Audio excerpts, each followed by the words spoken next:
पूर्ण ट्रेलर एका साईडला आणि ट्रेलरची एंडिंग एका साईडला. भाई म्हणजे कुठे पण घालीलं टांगण घुसून दिलंय तुम्ही. आणि तुम्हाला मूवी मध्ये ग्लॅमर म्हणून हे दाखवायचंय. स्पेशली जे संजय नार्वेकर सरांचं कॅरेक्टर आहे ना, तिथे जिथे ते दिसतं ना, तिथं समजून येतंय की भाई ग्रीन स्क्रीन यूज झालीये. भाई लिटरली असं वाटतंय की आयफोननी शूट केलाय मूवी.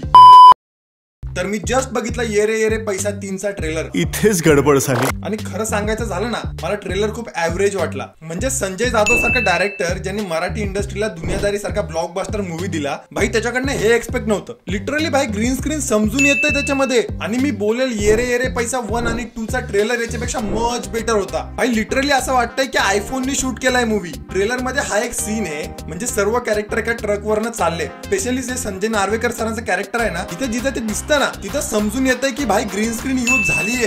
आणि कदाचित हा सिक्वेन्स मूवी मध्ये क्लायमॅक्स मध्ये असेल. एका बाजूला आता थांबायचं नाही सारखा मराठी चित्रपट येतोय, जो आपल्याला दाखवतोय की भाई सिनेमॅटोग्राफी काय असते. एक सीन बेस्ट आहे मूवीचा. आणि तुम्ही एवढी मार्केटिंग करून तुम्ही एवढं बिलो ऍव्हरेज काम करताय. इतक्या चांगल्या स्टार कास्ट सोबत तुम्ही हे बनवलंय. तर मी आकाश या चॅनलचा होस्ट आणि तुम्ही बघताय आपण नाही घाबरत. तर सर्वात पहिली गोष्ट जी मी नोटीस केली ना, ट्रेलर बघून असं वाटतंय की हे नॉर्मल कॅमेऱ्यावर शूट झालंय. लिटरली फ्रेम ड्रॉप समजून येतं याच्यामध्ये. उमेश कामतचं जे इंट्रोडक्शन आहे ना, ते नीट नोटीस करा एकदा. कॅरेक्टर जे रिॲक्शन देतोय किंवा मान इकडे तिकडे करतोय ना, ते बिलकुल स्मूथ नाहीये. आणि हा ट्रेलर ज्याने कट केलाय ना, सर्वात आधी त्याला धरलं पाहिजे. भाई खरंच एवढा आळशीपणा. तुला साधा बॅकग्राऊंड म्युझिक यूज नाही करता आलं. आणि अजून एक गोष्ट जी मी नोटीस केली आहे ती म्हणजे सेट्सची क्वालिटी एवढी बेसिक. आणि तो सिद्धार्थ जाधव आणि तेजस्विनी पंडितचा स्कूटी उडवण्याचा सीन, म्हणजे भाई काहीच गरज नव्हती. आणि आता जरा ऍक्टिंग वर बोल.